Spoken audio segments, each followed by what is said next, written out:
라틴어에 보면은 라벤투스, 어드벤투스라는 단어가 있습니다. 이 어드벤투스의 단어의 뜻은 무엇이냐면은 다가오다라는 뜻을 가지고 있죠. 이 동사에서 파생된 영어가 있는데요. 이 파생된 영어가 advent라는 단어가 바로 여기서 파생된 단어입니다. 발음이 많이 비슷하죠. 그 뜻을 우리가 이 기독교적인 용어로서 대신 표현을 하자면은 대림절, 대강절이라는 표현을 쓸 때 어드벤트라는 단어를 사용하고 있습니다. 이 대림절, 대강절은 언제부터 언제까지인지 많이 궁금하시죠? 성탄절이 있기 바로 전주 4주간을 통틀어서 대림절 기간, 대강절 기간이라고 합니다. 그러면 이번 올해 2022년 성탄절은 12월 넷째 주 주일이면 그 네 번째 주를 다 더하면은 지난주 주일부터 대림절이 시작이 되었고 성탄절, 예수 그리스도의 오심을 나타내기 때문에 보통 그 주간부터 시작해서 이렇게 성탄 추리를 하며 교회에서는 이 절기를 지키고 있습니다. 우리도 성탄절을 이제 준비하는 가운데에 이렇게 예쁜 추리를 하면서 이렇게 보고 있는데 눈이 호강하고 있죠. 네, 저를 보는 것보다 성탄 추리를 보는 것이 정말 깔끔하다는 생각이 들 정도입니다.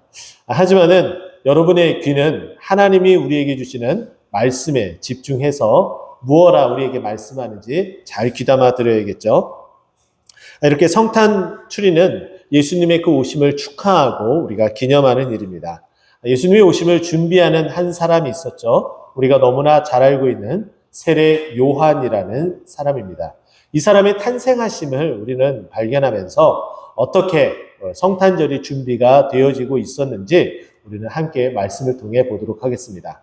오늘부터 시작해서 성탄절 오기까지 대략 현재 3주간 남아 있는데요. 이 3주간을 통해서 우리는 어떻게 성탄절을 준비해야 될지 시리즈로서 여러분과 함께 하나님의 말씀을 나누도록 하겠습니다.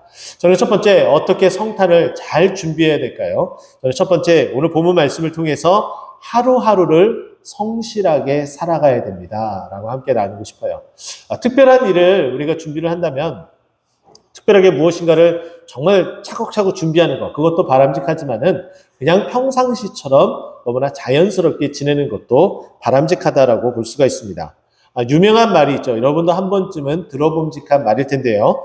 비록 내일 지구의 종말이 온다 하더라도 나는 오늘 한 그루의 사과나무를 심겠다라는 말을 많이 들어봤을 겁니다. 어떤 분들은 이 말이 철학자 스피노자가 한 말이라고 이해하는 분도 계실 텐데 그 앞서서 이 표현을 쓴 한 사람이 있습니다. 대부분 이제 이 사람이 썼을 것으로 거의 대부분 추정을 하고 있는데 그 사람은 누구냐면은 우리가 너무나 잘 알고 있는 종교개혁자 마틴 루터입니다. 마틴 루터가 어릴 때 쓴 일기장에 이와 같은 기록이 되어져 있고 그를 기념하는 그 비에 거기에 쓰여진 글귀에도 이런 글씨가 쓰여져 있습니다. 이것은 무슨 말인가요? 마틴 루터도 마찬가지로 그리고 그 철학자가 혹은 말했을지라도 모두 다 한 목소리로 하는 이야기는 무엇이냐면은 아무리 특별한 일이 우리 주위에 우리 곁에 발생할지라도 우리는 그저 묵묵히 우리의 길만 걸어가면 된다라는 뜻을 가지고 있습니다. 여러분 우리는 지난 3년 동안 아직도 이 코로나의 깊은 허울 속에서 빠져나오지 못하고 있습니다. 매우 특별하다고 생각을 했었는데 이제 일상생활로 복귀가 되어지므로 우리는 어느덧 너무나 자연스럽게 마스크만 착용할 뿐이지 그냥 그대로 우리의 삶을 영위해 나가고 있습니다. 하나하나 우리의 삶이 그대로 진행되어지고 있다는 거죠. 마찬가지로 성탄절 준비도 특별히 따로 준비할 것이 아니라 우리가 지금까지 행해왔었던 그 모습을 그대로 살아가는 것이 하나님 앞에 또 준비하는 일이다라고 저는 여러분들에게 함께 나누고 싶어요. 성경이 오늘 그 얘기를 해주고 있습니다. 6절과 8절 말씀 보십시오. 6절 말씀 보니까 이렇게 얘기해요. 두 사람이 하나님 앞에 의인이니 주의 모든 계명과 규례대로 흠이 없이 행하더라. 여기에 말하고 있는 이 두 사람은 누구를 이야기하냐면 5절에 언급된 사가랴와 엘리사벳을 이야기하고 있습니다. 사가랴와 엘리사벳은 누구냐? 바로 오늘 본문 앞으로 태어날 세례 요한의 아빠와 엄마입니다. 이들은 제사장 가문에 태어났습니다. 5절 말씀 보게 되면은 그의 아내는 아론의 자손이니라고 이야기하며 특별히 제사장 가문에 아주 특별한 그 줄기를 가지고 있음을 우리에게 말해주고 있습니다. 당연히 제사장이니까 그 책무를 다하기 위해서 하나님의 말씀과 그 규례대로 행하는 일이 있죠. 당연히 이렇게 해야 됩니다. 당연히 그러한 모습으로 살아가야 되는 것은 너무나 당연합니다. 그러나 그럼에도 불구하고 그렇게 하지 못하는 분들이 너무나 많다는 거죠. 이때 제사장들은 제사장 가문이 아님에도 불구하고 제사장이 되는 일들이 있었습니다. 물론 이때만이 아니라 다른 때에도 그런 일이 있었죠. 우리가 잘 알고 있는 것처럼 북이스라엘이 여로보암에 의해서 통치되는 바로 그 시절에 여로보암이 행했었던 세 가지 죄악 가운데 한 가지가 무엇이었는지 여러분 기억하시나요? 바로 레위 지파가 아닌 자들을 제사장으로 세웠다는 거예요. 근데 이런 일들이 예수님의 시대에도 그대로 행해졌죠. 어떻게 행해졌습니까? 돈을 가지고서 매점매석을 하는 거예요. 돈을 받고 나서 이 제사장 직분을 파는 거죠. 그리고 제사장은 어떠한 일을 행했냐면은 이 제사장 안에, 이 성전 안에 들어와서 예배를 드리려면은 준비한 예물, 소와 비둘기와 각종 준비한 그 제물이 있어야 돼요. 근데 그 제물을 멀리서부터 끌고 오자니 너무 벅차고 힘듭니다. 그러면 가까운 곳에서 그것을 해결해야 되잖아요. 그러면 성전 밖에서 이것을 처리하는 것이 맞아요. 그런데 바로 성전에 들어가는 입구에다가 좌판을 펼쳐놓고 동전을 바꾸며 이 물건을 파는 일들이 자행되어졌습니다. 예수님이 성전을 청결하는 그 사건을 보게 되면은 당연히 하나님의 성전에는 이런 것을 드리지 말아야 됨에도 불구하고 그것을 드리면서 도둑과 강도의 구별로 만드니까 예수님께서 채찍질을 들고서 그 판을 뒤엎으면서 꾸짖었었던 것을 우리는 분명히 기억할 겁니다.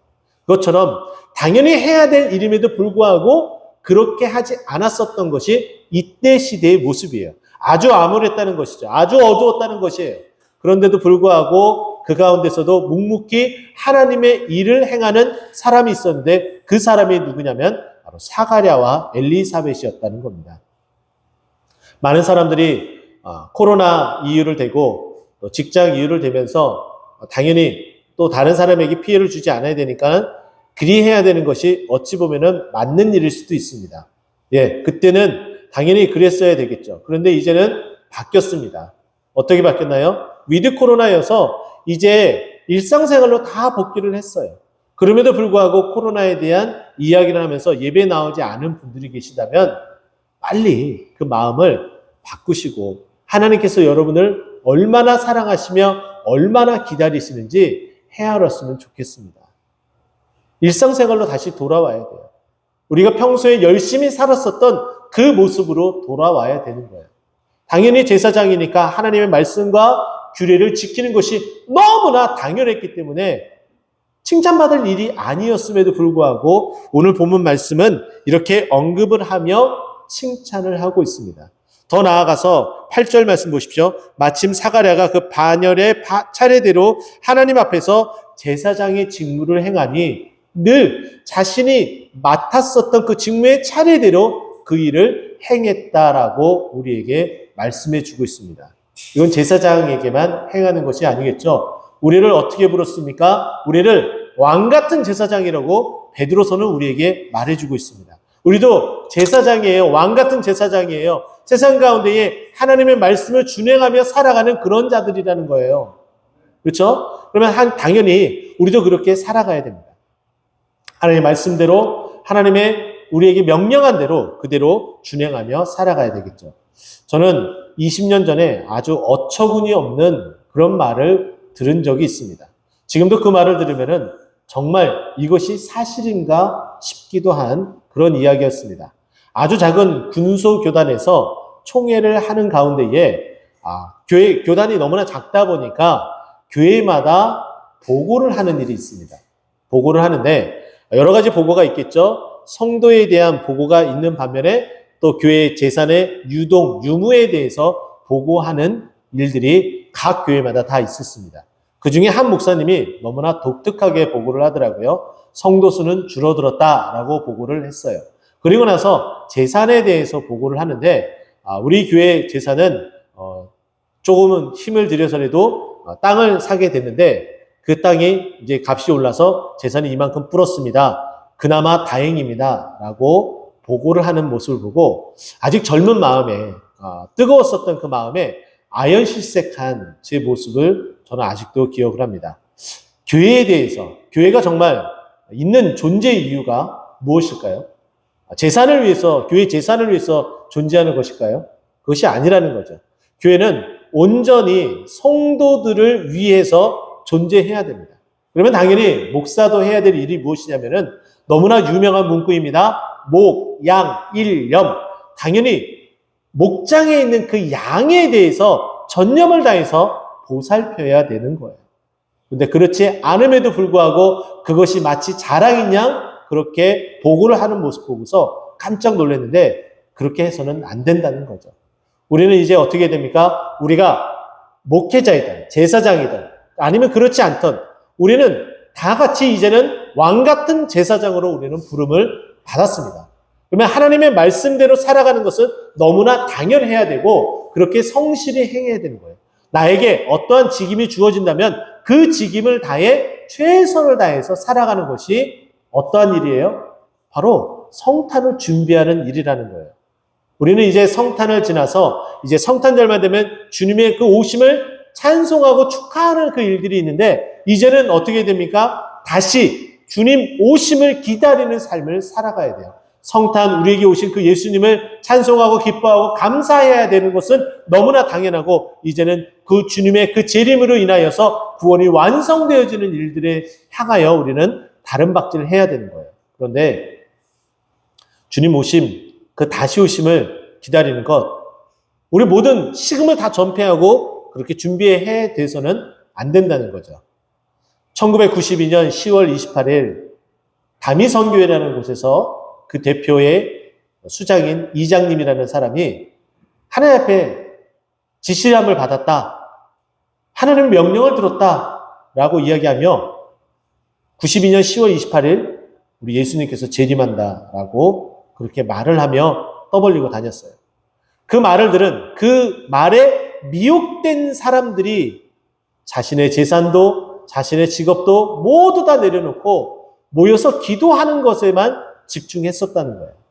그러나 그 결과는 어떻게 됐습니까? 여러분이 잘 알고 있는 것처럼 불발로 돌아갔고 많은 사람들의 조롱거리가 되고 한편으로는 기독교가 큰 타격을 입은 듯한 모습이 보여지기도 했습니다. 그러나 저는 전혀 그런 모습으로 그렇게 해석하고 싶진 않더라고요. 왜냐하면 우리 주님께서 오시는 것이 분명한 성경에 쓰여졌다는 것을 우리에게 말해 주었고 또 한 가지는 무엇이냐면은 이와 같이 하나님의 말씀에 반하는 자들이 다 수면 위로 떠오르기 시작했다는 거예요. 그러면 진짜와 가짜가 가려지는 옥석 가리기가 이제는 92년부터 시작해서 지금까지 왔다는 거예요. 어찌 보면은 이번에 코로나 사태도 마찬가지라는 거죠. 여러분 잘 아시는 것처럼 우리나라에 코로나가 창궐하기 시작한 그 일들이 대구의 신천지로부터 시작이 됐습니다. 이전까지는 신천지에서 무엇을 했다라는 이야기를 들으면은 사람들이 그렇게 주목받지 않았어요. 또 욕하지도 않았어요. 그러나 이제는 신천지가 잘못된 신앙의 집단 이단이라는 것을 너무나 잘 알고 있고 최근에 신천지에서 대규모 수료식이 있었다는 얘기를 듣고 나서 많은 사람들이 혀끝을 차며 이단에 대해서 계속해서 잘못된 그 신앙을 지적하고 있다는 거예요. 그러나 반면에 우리는 어떻습니까? 우리는 방역수칙을 지켜가며 나라가 이야기하고 있는 그 방역수칙에 준수하며 우리는 하나님을 예배하기를 힘쓰고 나라와 그리고 이 코로나 이 사태가 안정되어지고 이제 종식되어지기를 바라며 기도하는 교회의 모습을 보여주고 있는 거예요. 그만큼 인식이 바뀌어지고 옥석가리기가 시작이 됐다는 거죠. 우리는 이렇게 일상생활에서 우리가 해야 될 일들을 차근차근 하나씩 해나간다면 어디서든지 우리 또한 하나님 앞에 칭찬받으며 인정받을 수 있다는 거예요. 여러분 보세요. 성실한 사람, 그 사람은 어디서든지 인정받습니다. 교회 안에서 일할 때에도 성실하게 부지런히 섬기면은 그 사람을 통해서 하나님께서 역사하시는 거예요. 또 뿐만 아닙니다. 여러분이 있는 직장과 그리고 사업장에서 여러분이 정말 성심을 다해서 일을 다해 보십시오. 그러면 인정받게 되어져 있습니다. 오늘 본문에 조금 다른 이야기지만 같이 연결해서 이야기하자면 오늘 본문에 보면 15절에 보면 독한 술이라는 표현이 나옵니다. 보셨나요? 네. 이 독한 술이 이전 개역 한글 성경에는 어떤 단어로 표현되는지 아세요? 소주라는 단어로 표현하고 있습니다. 네, 포도주와 소주를 마시지 아니했다. 소주가 생각나시나요? 이 소주라는 표현이 딱 정확하게 나와요. 개역 한글 성경에. 제가 이전에 우리 가족과 함께 살았었던 집 앞에 주류회사가 있었습니다. 주류회사가 있었어요. 근데 그 골목을 타고 이렇게 들어가는 그 골목은 같이 공유하는 공유지예요. 나라 땅이라는 거죠. 근데 아침에 새벽에 눈이 막 와요. 그럼 저는 새벽에 새벽 기도하고 돌아오게 되잖아요. 눈이 쌓이면 당연히 누군가는 다 치워야 됩니다. 근데 어느 누구도 나와서 치우는 사람이 없어요. 저는 이미 봤기 때문에 제가 솔선수범해서 이렇게 치웠습니다. 근데 이전까지는 어떠했는지 제가 얘기를 듣게 되었어요. 이전까지는 같은 곳에서 사시는 분들이 나와서 비질을 한 적이 한 번도 없었대요.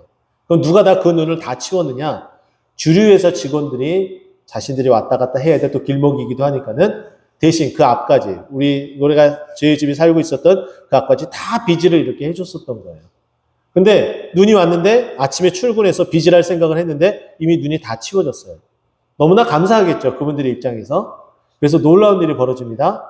설 명절 때에 주류회사가 목사에게 선물을 주시는 거예요.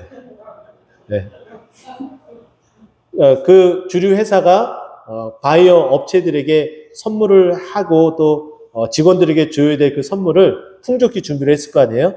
그 중에 하나를 준비를 해서 목사님 오세요 하고서 주류회사에서 이렇게 선물을 하나 이렇게 주시더라고요. 어디서든지 이렇게 성실하게 되면은 서로 인정받을 수 있습니다.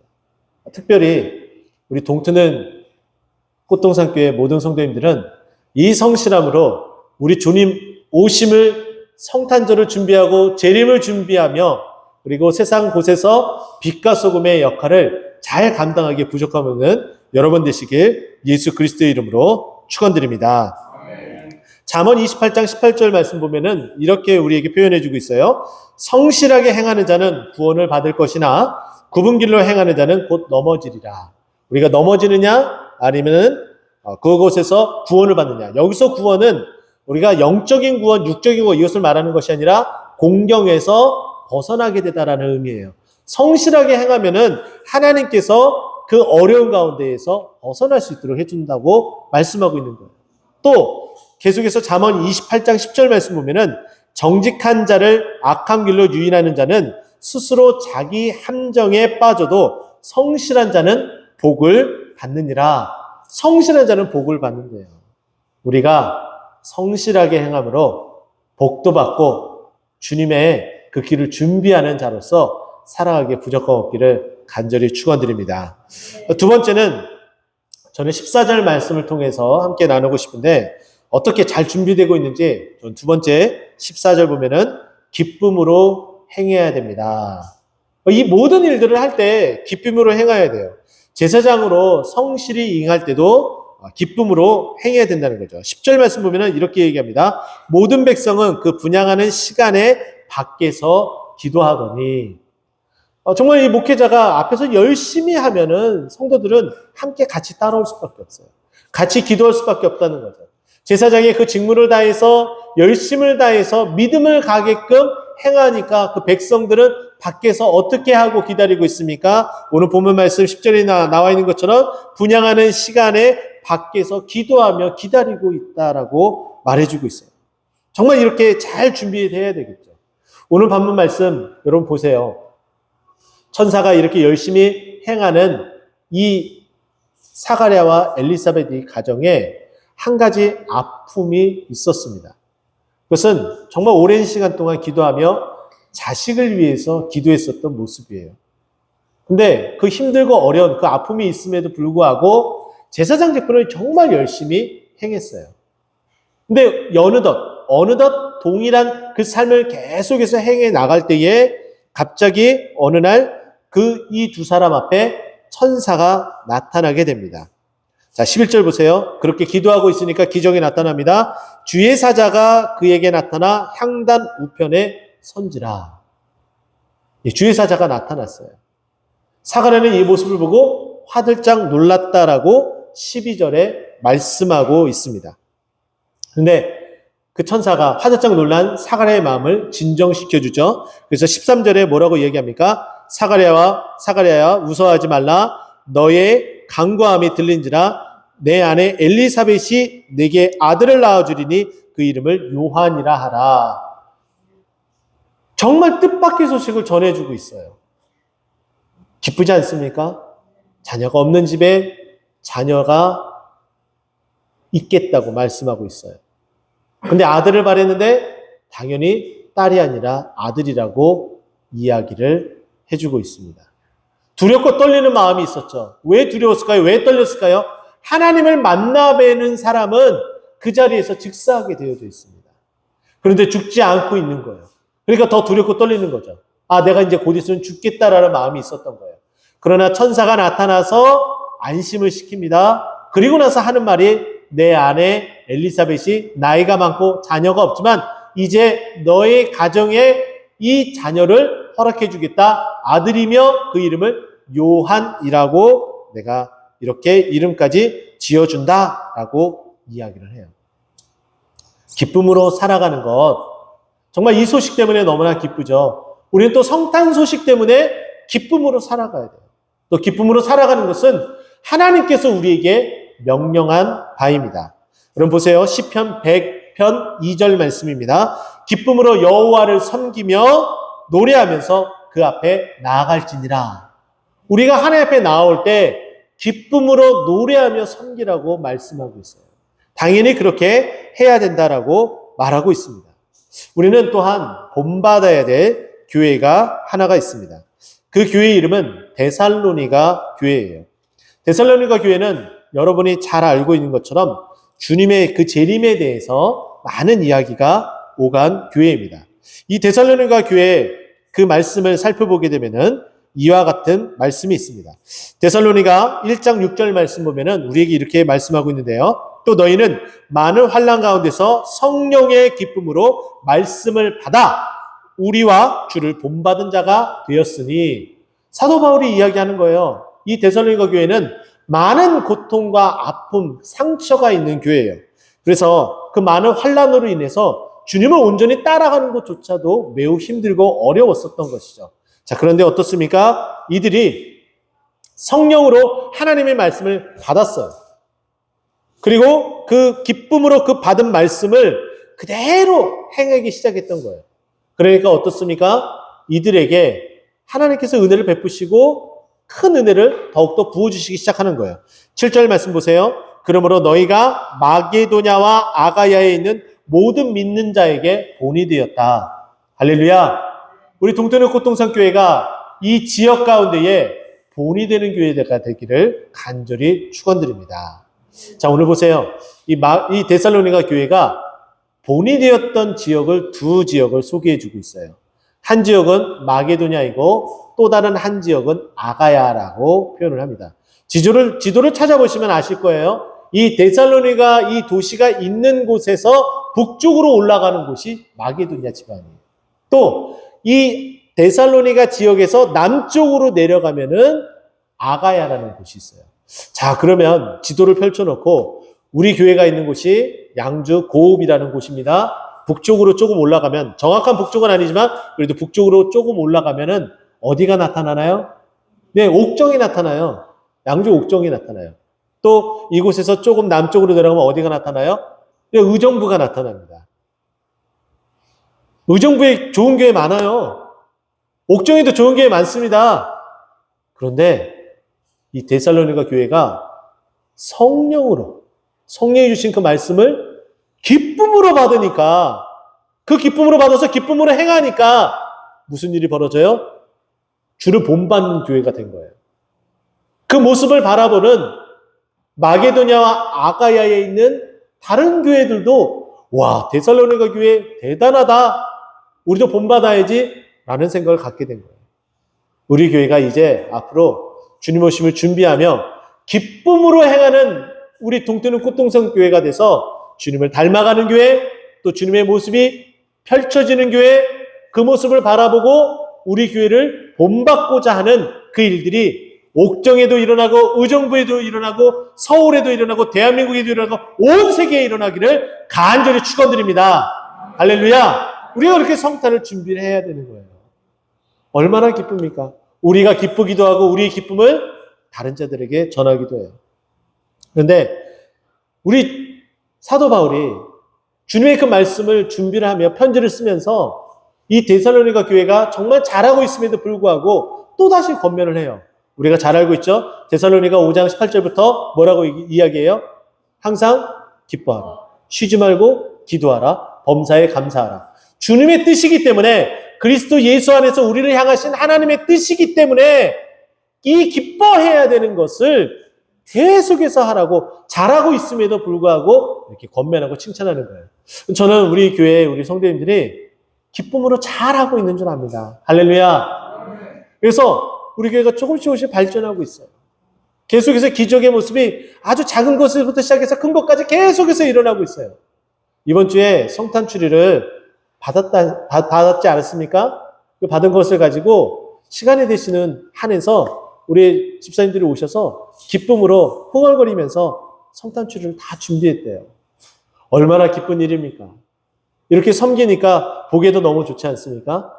우리는 계속해서 이렇게 주님의 성탄을 준비하고 예비하는 이런 일들이 계속해서 벌어지게 되고, 그렇게 준비되어지는 이 기쁜 성탄을 우리 주위의 우리 이웃에게 알리는 귀한 우리 동두는 꽃동산 교회 되기를 간절히 축원드립니다. 저는 세 번째는 어떻게 잘 준비해야 되느냐? 저는 구원 때문에 잘 준비해야 된다라고 말씀을 나누고 싶어요.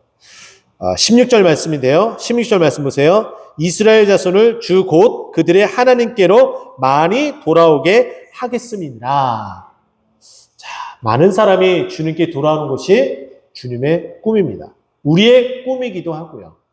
근데 오늘 보면 말씀, 우리가 성탄절에 대한 이야기, 예수 그리스도의 그 탄생에 대한 이야기를 다 종합해 보면 정말 소름 돋는 이야기가 우리에게 펼쳐집니다. 오늘 본문 말씀 보세요. 5절 그 시간적 배경이 언제인지 우리에게 알려주고 있는데 유대 왕 헤롯 때였다라고 이야기를 합니다. 이 말씀을 그대로 가지고 마태복음으로 가져가게 되면, 마태복음 2장에 보게 되면은 무슨 일이 벌어져요? 동방 박사가 세 가지 예물을 가지고 먼 곳에서 동방에서부터 오게 됩니다. 그렇죠? 근데 처음에 딱 와서 헤롯에게 먼저 찾아가요. 유대인의 왕으로 태어난 자가 어디 있느냐라고 이야기를 해요. 그러면서 박사들이 계산을 하고 율법학자들이 계산을 해서 그것이 베들레헴, 구약 성경이 말씀한 바가 베들레헴이기 때문에 베들레헴이다라고 이야기를 합니다.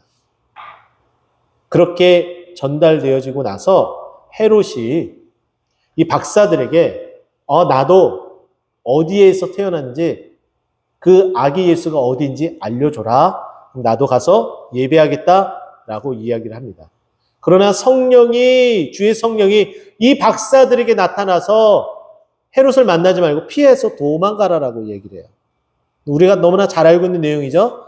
그래서 그것을 나중에 알게 된 헤롯이 분에 넘치기 시작을 합니다. 반드시 이것을 없애야 되는 거예요. 한 사람이 이와 같은 모습을 보이는 것 한 번의 행위로서 나타나진 않습니다. 그러면 이 헤롯은 늘상 자신의 안위를 위해서 서슴없이 행해졌던 자학하는 일들, 그리고 정말 잔악무도한 살인을 범하는 것에 대해서 전혀 마음 아파하지 않는 그런 사람이었습니다. 그래서 무슨 이야기를 하냐면은 베들레헴 인근 지역의 2살 아래, 그 예수 그리스도가 태어난 그 기점을 통해서 2살 아래의 남자의 영아를 다 죽이라라고 명령을 내립니다. 자, 그런데 여러분 여기까지는 우리는 다 알고 있는 내용이에요. 그런데 이것을 세례 요한과 결부시켜서 생각한 적은 한 번도 없으시죠? 그렇죠? 저도 이전까지는 그렇게 생각을 했어요. 근데 이게 딱 연결되어 있잖아요. 보세요. 세례 요한은 언제 태어났습니까? 예수님이 태어나기 6개월 전에 태어났어요. 6개월 전이라면은 2살 아래면은 거기에 세례 요한이 포함돼야 안 돼요? 포함이 되죠. 근데 만약에 예수님은 고향이 어디입니까? 베들레헴이지만 그 요셉이 살았었던 지역은 갈릴리 나사렛이라는 지역이에요. 근데 호적을 했기 때문에 예수님이 베들레헴까지 내려왔습니다. 그런데 오늘 본문에는 나타나 있지 않지만 1장 39절, 누가복음 1장 39절 말씀 보세요. 제가 읽어드립니다. 이때에 마리아가 일어나 빨리 산골로 가서 유대 한 동네에 이르러. 무슨 말이냐면 이 말을 통해서 우리는 알 수 있는 것은 마리아, 이가 지금 엘리사벳에 찾아옵니다. 엘리사벳에 찾아오는데 엘리사벳에 찾아오는 그 지역이 어디라는 거예요? 유대 한 동네라고 이야기를 해요. 그러면 사가랴와 엘리사벳이 사는 동네는 어디라는 거예요? 유대 한 동네라는 거예요. 유대는 어디를 포함하느냐? 베들레헴도 포함하고 예루살렘도 포함되는 곳이 이 유대 땅이에요. 근데 또 제사장이잖아요? 그럼 예루살렘에 가까워야 돼요? 멀어야 돼요? 가까워. 그러면 베들레헴 인근 지역의 영아 학살에 저는 해당된다고 해석을 하는 거예요. 그럼에도 불구하고 죽임을 당하지 않아요. 구원을 받게 돼요. 왜 당연히 그렇게 되느냐? 세례 요한은 앞으로 주님 오실 길을 준비하고 광야에서 외치는 자의 소리로 살아가야 되기 때문이에요. 세례 요한은 이 영아 학살을 피해서 살아난 하나님의 구원받은 백성이라는 거예요. 근데 예수님은 어떻게 됐어요? 말씀을 이루기 위해서 갈릴리 나사렛이라는 곳에서 있으면은 당연히 이 유대 지방에 해당되지 않기 때문에 영아 학살에서 벗어날 수가 있어요. 그런데 말씀을 이루기 위해서 호세아 11장 1절 말씀, 내 아들을 애굽에서 불러냈다라는 그 말씀을 이루기 위해서 어디까지 피신하게 됩니까? 예수님은 애굽으로 피신하게 돼요. 아기 예수님은 그 부모님과 함께 애굽으로 피신하게 된다는 거죠. 그래서 구원함을 받게 돼요. 그리고 자라나서 구원자 예수 그리스도를 우리에게 공생의 사역을 시작하며 결국은 십자가에 못 박혀 돌아가심으로 우리에게 구원을 주시는 거예요. 예수의 이름의 뜻 계속해서 반복해도 지나치지 않습니다. 마태복음 1장 21절 말씀이죠. 아들을 낳으리니 그 이름을 예수라 하라. 이는 그가 자기 백성을 저들의 죄에서 구원할 자. 할렐루야. 우리를 구원하기 위해서 오신 예수님이세요. 근데 죽음의 위협이 있었습니다. 예수님은 말씀을 이루기 위해서 애굽으로 내려가서 구원함을 받았습니다. 그러나 그 예수님, 구원자이신 예수님이 오심을 준비하고 예비하는 세례 요한은 그 가운데 그대로 있음에도 불구하고 영아 학살에서 벗어나 살 수 있게 된 세례 요한. 이 세례 요한이 결국은 주님 오심을 예비하고 광야에서 외치는 자의 소리로 또한 많은 사람에게 물 세례를 주는, 심지어는 예수님에게 세례를 주기도 하는 그런 인물로 나중에 나타나게 됩니다.